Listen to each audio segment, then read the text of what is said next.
এই দেখেন শফিক ডাকাই দলটনে, এই দেখেন শফিক ডাকাই।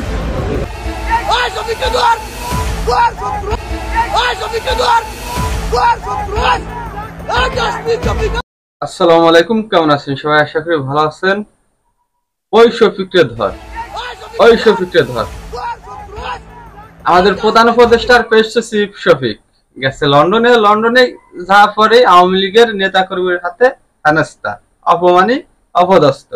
আসেন আমরা কিছু অংশ বিশেষ দেখে আসি। এই দেখেন শফিক ডাকাই দলটনে, এই দেখেন শফিক ডাকাই, শফিক ডাকাই দলটনে, এই দেখেন শফিক ডাকাই, শফিক ডাকাই। যাই হোক, দেখতে পারলেন শফিকের কি অবস্থা, অপমানিটা।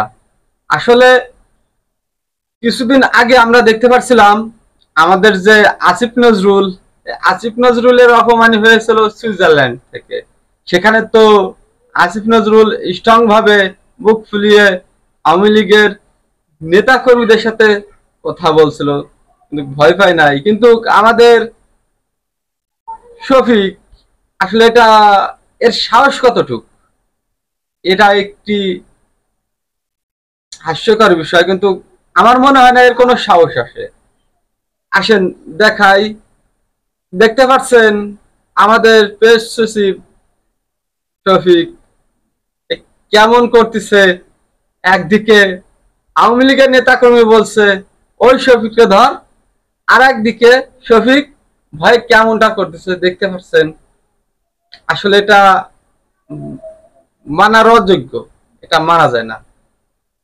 এই শফিক ধর, আর ওদিকে এরকম তাকাচ্ছে, আবার কি ভয়ে সামনের দিকে চলে যাচ্ছে। এটাই আমাদের প্রধান উপদেষ্টার পেশ সচিব।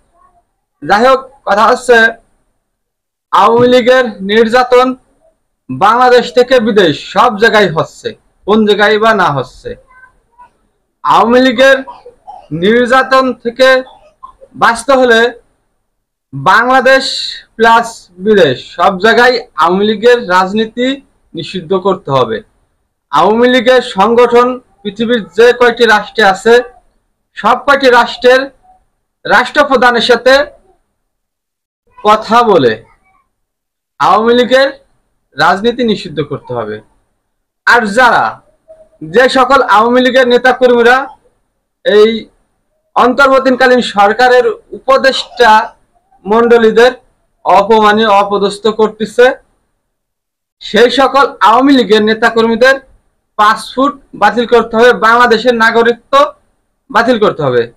যে সকল আওয়ামী লীগের নেতা কর্মীরা বিদেশ থেকে অপমানী করতেছে, বিভিন্নভাবে কথাবার্তা বলতেছে, সেই সকল নেতা কর্মীর বাংলাদেশের জন্ম সনদ বাতিল করতে হবে। বাংলাদেশে যে পাসপোর্ট নিয়ে বিদেশে আছে তারা সেই পাসপোর্ট বাতিল করতে হবে। ওরা বাংলাদেশে যাতে ফিরে না আসতে পারে সেই ব্যবস্থা করতে হবে। শুধু আসিফ নজরুল, শফিক তাই না, আমাদের যে প্রধান উপদেষ্টা রয়েছে তাকেও কিন্তু হেনস্থা করছে কিছুদিন আগে। যাই হোক, আপনারা যে যেখান থেকে দেখছেন আওয়ামী লীগের বিরুদ্ধে প্রতিরোধ গড়ে তুলবেন। আমাদের বাংলাদেশটাকে উচ্ছৃঙ্খলা থেকে রক্ষা করতে হবে। শেখ হাসিনা ভারতে বসে বাংলাদেশে যে সকল আওয়ামী লীগের নেতাকর্মীরা রয়েছে তাদের মাধ্যমে অপপ্রচার চালাচ্ছে, বিভিন্ন ভাবে বিশৃঙ্খলা সৃষ্টি করছে। আসলে এই সবকে প্রতিরোধ করতে হবে। তা না হলে আমরা টিকে থাকতে পারবো না। আমাদের যে স্বাধীনতা, এই স্বাধীনতা আমরা পাবো না। আওয়ামী লীগ যদি বাংলাদেশে ফিরে আসে তাহলে বাংলাদেশে যে অন্তর্বর্তীকালীন সরকারের উপদেষ্টা মন্ডলী রয়েছে আর এনসিপি যে সকল নেতাকর্মী রয়েছে এদের পিঠে ছাল থাকবে না। একটা কথা মনে রাখবেন, আওয়ামী লীগ যদি ফিরে আসে সর্বপ্রথমে প্রতিশোধ নেবে। বিভিন্ন কায়দায় তারা বাংলাদেশের নাগরিকদের হেনস্থা করবে। আর আমাদের যে প্রধান উপদেষ্টা রয়েছে ডক্টর মোহাম্মদ ইউনূস, নাকি অনেকেই সাপোর্ট করছিল, বর্তমান সময়ে এসে সেই সাপোর্টকে তারা উইথড্র করছে, প্রধান উপদেষ্টার পাশ থেকে সরে আসতেছে। কিসের জন্য? সবাই মনে করছিল অন্তর্বর্তীকালীন সরকার ডক্টর মোহাম্মদ ইউনূস অল্প সময়ের ভিতর একটি জাতীয় নির্বাচনের ব্যবস্থা করবে। আসলে না, তারা দীর্ঘস্থায়ীভাবে একটি ক্ষমতা পেতে চাচ্ছে, এটা মানা যায় না। বাংলাদেশের যত রাজনৈতিক দল আছে তারা 95% লোক চাচ্ছে নির্বাচন, ডিসেম্বরের নির্বাচন। যদি নির্বাচন পিছিয়ে যায়, যদি বাংলাদেশে 2-4 বছরের ভিতর নাও হয়, তাহলে আওয়ামী লীগ বাংলাদেশে ফিরে আসবে। আওয়ামী লীগ যদি বাংলাদেশে ফিরে আসে, তাহলে বাংলাদেশে একটি গৃহযুদ্ধ শুরু হবে। সেই গৃহযুদ্ধে বাংলাদেশের সবারই কম বেশি ক্ষতি হবে। আওয়ামী লীগ ছাড়া বাংলাদেশে নির্বাচন দেওয়া সম্ভব হবে না। অতি দ্রুত যদি নির্বাচন না দেওয়া হয়, তাহলে আওয়ামী লীগ নির্বাচনে আসার সম্ভাবনা বেশি থাকবে। আর নির্বাচনে যদি আওয়ামী লীগ আসে, তাহলে 65% ভোট কিন্তু আওয়ামী লীগ পাবে। তার কারণ আওয়ামী লীগের একটি দাপট রয়েছে, আওয়ামী লীগের সমর্থনকারী বাংলাদেশে রয়ে গেছে।